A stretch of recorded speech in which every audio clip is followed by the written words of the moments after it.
Salut, c'est François, bienvenue dans cette nouvelle émission.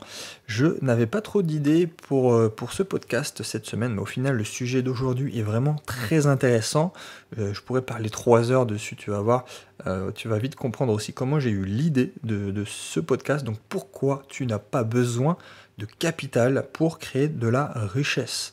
Alors on va aborder, je te donne tout de suite le sommaire de cette émission, donc 5 mythes de l'entrepreneur et de l'investisseur. Tu vas voir, c'est super passionnant, ça peut toucher tout le monde et ça va aider tout le monde, je pense. Donc évidemment, parmi ces mythes, pourquoi on n'a pas besoin donc d'argent pour créer de la richesse, donc comment on fait pour créer de la richesse sans argent, avec vraiment des idées à appliquer. Et aussi on va parler du bouquin, le fameux bouquin de Tim Ferriss, La semaine de 4 heures, et pourquoi ce bouquin, et à certains aspects, est un bouquin à chier. Donc je voulais aussi au départ mettre ce titre à ce podcast, donc pourquoi la semaine de 4 heures est un bouquin à chier. Mais bon, j'allais attirer trop de boulets, je pense, sur ma chaîne, donc c'était pas une bonne idée. On va enchaîner tout de suite, donc pourquoi déjà j'ai eu l'idée de ce podcast. Alors, c'est grâce au séminaire en fait que j'organise dans 2 semaines, en regardant les intervenants. Donc il y a, je crois, 18 experts, donc de la création de richesse, de l'investissement, de développement personnel, et ils sont tous partis de rien. Et j'ai regardé comme ça leur profil, bon je les connais tous bien, hein, mais j'ai regardé ça, et ça m'a fait tilt. Je fais, mais attends, mais oui, en fait, c'est tous des self-made man, comme on dit, même pire, des fois ils avaient des situations difficiles, des situations familiales pas du tout avantageuses, ils ont eu énormément de bâtons dans les roues, comme on dit, et voilà, ce sont des exemples parfaits de pourquoi t'as pas besoin de capital pour créer de la richesse, et pour atteindre un certain niveau, selon ton objectif évidemment, mais un certain niveau d'indépendance, de liberté financière. Alors j'en profite aussi pour te dire qu'il reste 8 places, je crois, pour mon séminaire, donc c'est-à-dire presque plus, c'est presque complet. Je te mets le lien dans la description, là, si tu veux venir et choper les dernières places, tu sais où le trouver. Allez, on commence tout de suite par les 5 mythes tenaces. Voilà, ce sont des préjugés, des idées préconçues, des idées fausses sur l'entrepreneur, sur l'investisseur. Alors j'englobe les deux, parce que pour moi c'est à peu près la même chose. Un entrepreneur, en fait, c'est un investisseur dans son entreprise, et un investisseur, c'est quelqu'un qui entreprend de faire des placements, tout simplement. Donc l'un dans l'autre, c'est kiff-kiff. Donc le premier, et qui est quelque chose de très important, c'est qu'on définit souvent le succès, en tout cas l'application de ce qu'on va réussir, de ce qui va générer de l'argent, par une idée. Sauf que c'est complètement faux, c'est pas une idée de génie qui va faire que tu vas pouvoir réussir dans la vie, c'est simplement l'exécution parfaite, voire meilleure que les autres, que tu vas donner sur l'idée que tu veux mettre en place. Donc sincèrement, il n'y a quasiment aucune chance d'être le seul sur la planète à avoir eu une idée unique, d'avoir eu l'idée du siècle. Et à moins que ça soit le cas, il faut même en plus avoir des ressources et un courage énorme de se lancer sur une idée unique. Et ça donne des cas vraiment très très exceptionnels, des cas uniques, voire même des ovnis. Ça donne des personnes genre Elon Musk, tu vois. Donc moi je pense que le meilleur exemple de l'exécution parfaite et pas de l'idée de génie, c'est Steve Jobs. Tu vois, le mec, il a quasiment rien inventé. Il a soit copié, soit amélioré, mais à un niveau très très très élevé. Voilà, il a exécuté d'une façon extraordinaire, que ce soit sur le marketing, mais même sur la technique. Mais en tant que tel, il n'a pas eu l'idée, il n'a pas cherché à midi à 14 heures, il a eu une exécution parfaite. Et moi le premier. En tout cas, je dois mon succès, à mon niveau, évidemment, je ne me compare pas du tout à Steve Jobs ou à Elon Musk, mais mes revenus, voilà, on va dire ça comme ça, mes revenus viennent d'une parfaite exécution. J'ai rien inventé. J'ai pas inventé l'investissement immobilier, j'ai pas inventé l'e-commerce, j'ai pas inventé l'innovation blockchain, crypto-monnaie, mais il y a une exécution parfaite, et c'est pour ça souvent que je vois qu'il y a pas mal d'ingénieurs qui sont souvent dans ce genre de personnes qui réussissent. Non pas par le fait qu'ils aient fait un certain niveau d'études sur une certaine technique, c'est juste que dans leur cheminement dans leurs études, ils ont appris à peut-être aller plus loin que les autres sur leur cheminement, à aller plus loin que les autres sur l'exécution, à travailler un peu plus que la moyenne, et ça fait qu'effectivement, on se retrouve à avoir une exécution. Voilà, quelqu'un qui est carré, quelqu'un qui fait les choses bien, qui veut faire les choses mieux que les autres, ça va être quelqu'un qui va avoir un succès, même s'il n'a rien inventé. Donc moi j'ai fait un copier-coller. Mais j'ai fait un copier-coller au niveau au-dessus de la moyenne.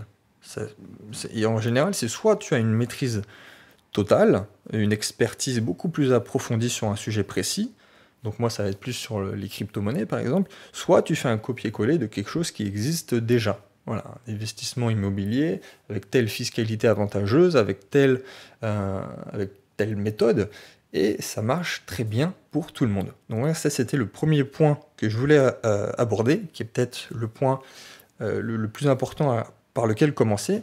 Faut pas aller chercher l'idée du siècle. Voilà, c'est une exécution parfaite qui va faire que tu vas t'en sortir, tu vas pouvoir générer des revenus et atteindre peut-être tes objectifs. Donc même sur un de ces 5 points, c'est peut-être un point qui pourrait être utile. Tu pourrais arrêter le podcast ici et te lancer tout de suite. Deuxième point, et là je pense que tu vas pas me contredire, que c'est pas l'intellect qui va construire ta stratégie, c'est les actions. Alors je m'explique. Je sais pas toi, mais moi, en tout cas, c'est pas vraiment possible de prévoir à plus de 3 mois. Je travaille en général, je prévois à la semaine, et mes plans d'action, c'est sur un trimestre. Je peux pas voir ce que je vais faire au mois de novembre 2018, par exemple. Et c'est pour ça que j'ai toujours détesté les business plans. Toi, il faut avoir une stratégie, ça c'est sûr. Il faut avoir dans la tête ce que tu veux faire, pourquoi tu veux le faire, ainsi de suite. Mais mettre sur un bout de papier ce que tu vas faire exactement et comment tu vas le faire avec des chiffres précis, ça n'existe pas. Alors toutes les écoles de commerce, voilà, qui soi-disant apprennent l'entrepreneuriat, le lean startup, et qui au final te demandent comme devoir de faire un business plan, c'est complètement con. Parce que sur ton chemin, tu vas complètement dévier de ce que tu voulais au début, et c'est en fait de faire quelque chose qui va engendrer l'étape suivante. Et donc c'est pour ça que je dis en fait que c'est l'action qui va construire ta stratégie, parce que c'est action-réaction en fait.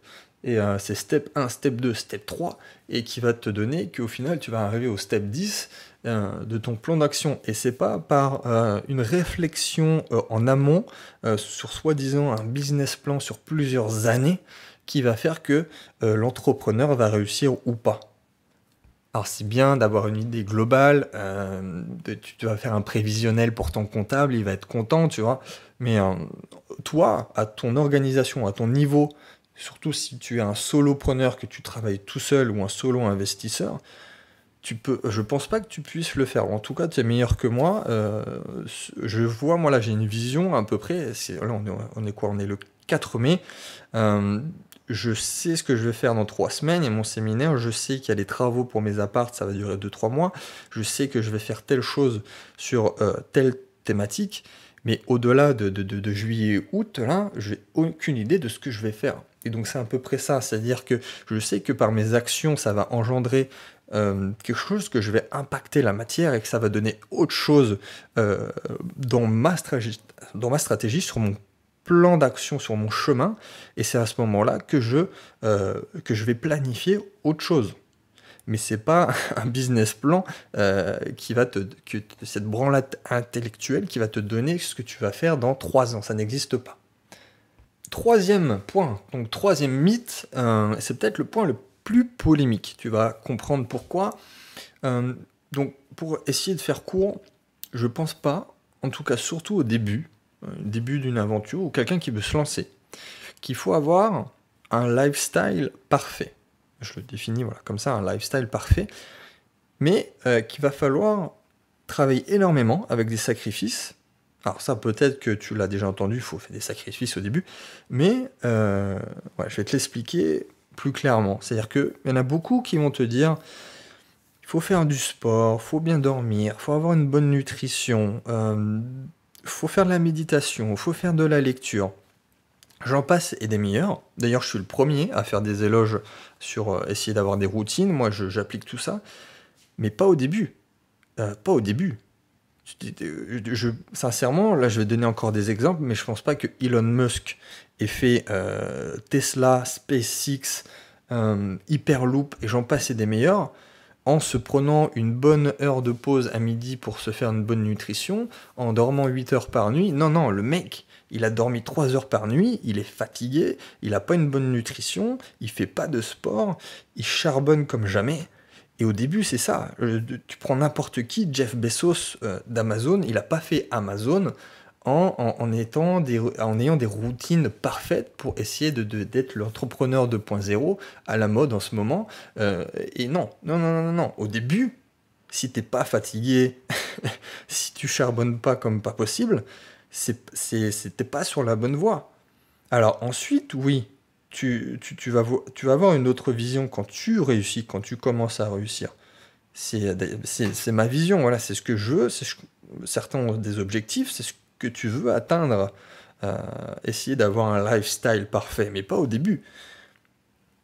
Au début, tu vas pas essayer de mettre en place 50 routines que tu vas pas tenir parce que tout le monde essaye de te le dire, de te le rabâcher, mais parce que soi-disant c'est conseillé, non, tu taffes, tu testes, tu retestes, tu vois si t'échoues, si ça marche pas, tu retestes, tu taffes, et quand ça marche, là oui, tu peux commencer à essayer d'espérer à autre chose, avoir un lifestyle parfait, et d'insérer des choses qui te font plaisir dans ton quotidien et qui vont améliorer ton niveau de vie, mais pas au début. Donc voilà, repense peut-être à ces exemples de Jeff Bezos, d'Elon Musk. Euh, voilà, ils dorment pas 8 heures par nuit, mais parce que c'est aussi une autre vision, c'est des malades mentaux, ils veulent autre chose, ils veulent avoir un plus gros impact. Mais les mecs qui viennent me dire, je mets ça en place, je mets ça en place, et pourtant je réussis pas, ben, avant tout c'est le travail. Avant tout c'est le travail. Donc va te coucher peut-être à 2-3 heures du matin pendant quelques semaines. Je te dis pas ça de faire ça pendant 58, tu vas jamais y arriver, tu vas faire un burn-out. Mais au début, c'est juste le travail. Voilà, donc ça, je pense qu'aussi, c'est un gros mythe de soi-disant le lifestyle parfait de l'entrepreneur. C'est plus un but que un moyen qui va te permettre, en tout cas tout au début, de le faire. Donc voilà, et dis-moi dans les commentaires ce que tu en penses, parce que là, je pense que c'est un point touchy, comme on dit, et j'aimerais bien avoir ton avis. Et là, on va arriver au quatrième mythe, et je vais aborder donc du coup la fameuse semaine de 4 heures. C'est la délégation. Et aussi le fameux travailler moins pour gagner plus, c'est aussi un des aspects très importants de la semaine de 4 heures. Il y a aussi la délégation. Donc si tu demandes à des entrepreneurs un livre voilà, qui ont changé leur vie, il y en a un sur deux qui va te dire la semaine de 4 heures. Alors, le bouquin de Tim Ferriss en tant que tel, ça part d'un bon sentiment. En tout cas, l'objectif final de ce qu'il veut mettre en avant, c'est très bien. Donc voilà, on pourrait résumer l'idée forte du bouquin par ça, c'est travailler moins pour gagner plus, mais in fine, c'est comment il l'expose qui est pas bien du tout. Je vais m'expliquer encore une fois, mais il faut maîtriser des aspects de ce que tu veux lancer sur la délégation, sur le fait de travailler moins, et ça revient au point numéro 3, mais ce sont des choses que tu vas pouvoir faire une fois que tu es avancé. C'est sûr que si tu essayes de le faire au début, c'est sûr que tu vas échouer. À commencer par la délégation. Il y a énormément de personnes qui font l'erreur de déléguer des choses qu'ils ne savent pas faire. C'est surtout quelque chose qu'il faut éviter. Il ne faut surtout pas faire ça, il faut déléguer les tâches que tu maîtrises, que tu sais faire. Puisque tu vas pouvoir juger du travail, tu vas pouvoir dire si c'est bien fait, si c'est pas bien fait. Et aussi tu vas pouvoir mettre un prix sur le service auquel tu délègues. Et quelqu'un qui se lance, il a ni l'expertise ni l'argent. Donc conseiller à quelqu'un de déléguer au début, c'est absurde. Comment veux-tu que le mec délègue au début si c'est une quiche dans tel domaine et qu'il n'a pas l'argent en plus au début pour pouvoir sous-traiter la tâche? Tu peux ni évaluer si c'est efficace, premier point. Et deuxième point, comment tu veux payer le mec que tu veux déléguer si tu n'as pas commencé toi-même à te lancer sur l'activité que tu veux déléguer. Alors oui, une fois que tu as avancé, C'est l'objectif final, c'est que tu veux te libérer du temps, soit pour faire autre chose qui a plus de valeur, ou tu es meilleur, ou profiter de ta liberté, parce qu'au final c'est ça. Mais pas du tout au début. Voilà, faut charbonner, ça revient au point numéro 3, faut apprendre ton métier, le maîtriser, et commencer à faire de l'argent pour pouvoir réinvestir dans ta propre entreprise. Et là, on arrive au dernier point, donc c'est peut-être le plus important, le dernier mythe, c'est donc, tu l'auras compris, le nombre de personnes qui supposent qu'il faut de l'argent pour faire de l'argent, c'est assez incroyable. Et voilà, on peut créer de la richesse sans argent. Il y a pas longtemps, là, il y a quelques jours, j'ai fait un live YouTube sur comment devenir riche à 30 ans en partant de zéro. Mais voilà, dans l'idée où on peut atteindre un certain niveau de richesse, bon, tu le définis comme tu veux, évidemment, on va pas rentrer dans la polémique, mais en partant de rien, en partant de sans argent, on peut atteindre ses objectifs financiers et atteindre cette fameuse liberté financière, même si ça veut pas dire grand-chose. Et il y a deux façons de gagner de l'argent, de créer des actifs en n'ayant pas un sou en poche. Et je vais te les donner dans les secondes qui viennent, mais en fait, si tu as de l'argent, tu peux en fait les acheter, les actifs. C'est bien ça, c'est ce qui demande de l'argent. C'est aussi connu sous le nom d'investissement. Mais dans un second temps, tu peux le constituer par toi-même, l'actif. Tu n'as pas besoin d'argent en tant que tel. Donc la façon la plus connue, évidemment, c'est de démarrer une entreprise, de démarrer une activité.